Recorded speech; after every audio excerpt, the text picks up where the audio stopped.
Just two questions, basically. It's about the insider-outsider thing. My first question is, do you agree with me, Your Honor, that it is the constitutional duty of the President to appoint the Chief Justice of the Republic of the Philippines from the list of nominees submitted by the Judicial and Bar Council? I fully agree, Mr. Undersecretary.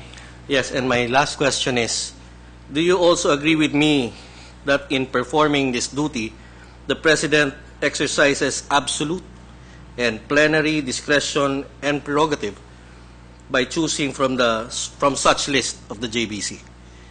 I fully agree, Mr. Undersecretary. He has that absolute power and authority to appoint any aspirant nominated by the Judicial and Bar Council. I have no further questions, Mr. Chairman. Thank you very much, Your Honor. Thank you, Mr. Undersecretary.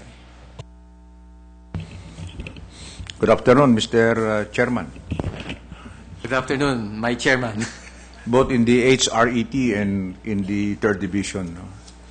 Before anything else, thank you for the compliments. Thank you for saying that I'm efficient. I thought I was the. I thought I am the applicant. So anyway, medyo humble ka eh. Mayroon yung mga ibang achievements mo na hindi mo nasasabi. Ano po? So I always refer to you, or I always call you Mr. Continuing Mandamos. Hindi ho ba? Sabi ko sa kanya Mr. Continuing Mandamos. Why do I call you Mr. Continuing Mandamos, Justice Presby? Paki-explain nga. Yun po yung ating ginamit saan?